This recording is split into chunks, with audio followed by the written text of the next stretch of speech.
Aprendendo a orar. Natureza e prática da oração. Ela é um meio de graça, uma atividade pela qual Deus transfere sua graça aos que oram. Os demais meios são a pregação, comunhão, ceia, cultos e oração, que é a mais importante. Para orar, precisamos ter fé, porque sem fé é impossível agradar a Deus. Se já cremos que Ele ouvirá e dará mais do que pedimos, devemos descansar nele, porque Ele sabe o que precisamos. A postura certa na oração. O fariseu que orava com o publicano estava em pé e não levantava os olhos ao céu. A palavra não diz com que postura devemos orar. Ela apenas acompanha o sentimento que está no coração. O publicano estava em pé também, mas estava quebrantado, e nem ousava levantar os olhos, contrito. O ajoelhar, derramar lágrimas indicam contrição, mas nada impede que oremos sentados no culto.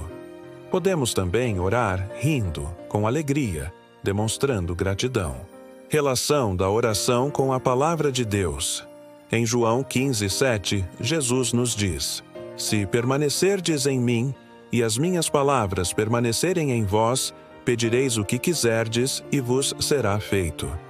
Se amamos a palavra, nossa mente está pronta a ser abençoada por Deus.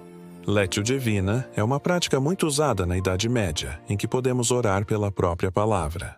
Através dela, usamos o texto: O Senhor é meu pastor, nada me faltará. Para daí desenvolver nossa oração, principalmente quando estamos dispersos.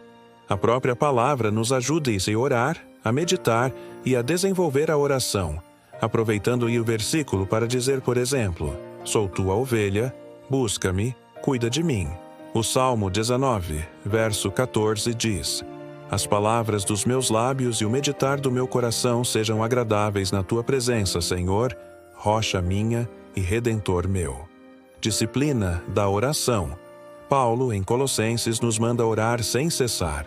Isso não quer dizer orar por 24 horas e não fazer mais nada, mas estar em oração sempre que lembramos, o dia todo, elevando nossos pensamentos ao Senhor. Orar diariamente é difícil no início, mas deve ser algo disciplinado, em que você se obriga a fazer e depois não quer mais parar. O local é melhor que seja a sós você e Deus, mas que seja um tempo diário para refletir sobre a palavra sobre a sua vida, e também louvar sem um tempo determinado que pode começar com 10, 20, 30 minutos, e quando perceber seu prazer de orar, irá ultrapassar muito esse tempo desde que haja ordem e frequência. Tipos e elementos da oração. Primeiro, ação de graças, que é o que Paulo nos recomenda. Em tudo, dai graças, porque esta é a vontade de Deus em Cristo Jesus para convosco. Dar graças pelas situações boas ou más, pois a ação de graças é o mais importante para tirar nossa angústia, bem como contar as bênçãos que já recebemos, pois nos faz lembrar o quanto Deus já foi bom conosco e o quanto já nos abençoou. Segundo, a confissão que deve vir a seguir, porque às vezes só pedimos coisas para Deus, mas devemos lembrar que, se confessarmos os nossos pecados, Ele é fiel e justo para nos perdoar os pecados e nos purificar de toda injustiça. Ele diz na sua palavra que somos pecadores e nós concordamos, e por isso devemos sempre examinar o nosso coração. Terceiro, a súplica, que é levar ao Senhor o que nos aflige. Devemos levar a Ele nossos problemas de forma humilde, pedir o seu favor, porque reconhecemos que Ele é bom e quer nos abençoar para que vejamos sua graça agindo em nós. Quarto, a intercessão por descrentes, que também nos é mostrada na palavra, quando Abraão intercedeu por Sodoma. Podemos e devemos pedir. Interceder por autoridades, vizinhos, colegas de trabalho, mesmo que não sejam cristãos. Quinto, a oração forte que muitos pedem a pastores e autoridades eclesiásticas não é justificada pela palavra que diz: Confessai, pois, os vossos pecados uns aos outros e orai uns pelos outros para serdes curados. Muito pode, por sua eficácia, a súplica do justo.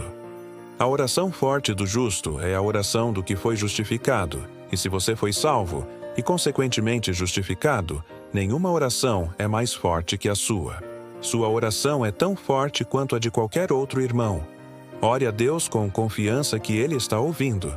Forte é a força de Jesus, o nosso mediador, e através dele todos podemos obter essa força, pois por ele podemos falar com Deus a qualquer hora e em qualquer lugar, já que sabemos que ele nos ouve e atende de acordo com a sua vontade.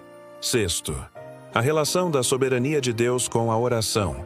O que nos faz indagar por que orar se Deus já sabe tudo e é soberano?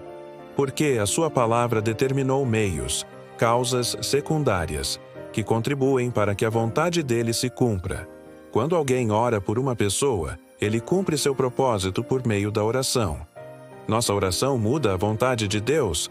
Não, ela não muda, mas muda a nós mesmos e o nosso coração, e ele usa, sim, a nossa oração quando tem um propósito. Sétimo, o termo "em nome de Jesus" é muito usado nas orações porque o próprio Senhor nos disse: "E tudo quanto pedirdes em meu nome, isso farei, a fim de que o Pai seja glorificado no Filho."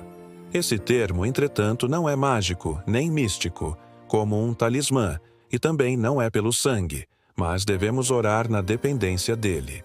Quando queremos um empréstimo no banco e não conseguimos e um amigo do gerente nos manda falar em seu nome, as coisas mudam, porque dizemos ao gerente: "Vim em nome de José."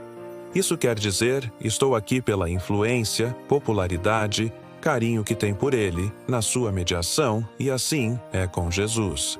É pelo que ele fez, por sua influência, pela sua intercessão. Às vezes falar "em nome de Jesus" nem aparece no final da oração, mas Deus sabe mesmo que não se diga. Alguns gritam pelo poder no nome de Jesus, mas clamar o seu nome não faz diferença, mas sim quando clamamos pelos méritos dele, pelo amor do Pai por ele e pela forma como é mediador entre nós e o Pai.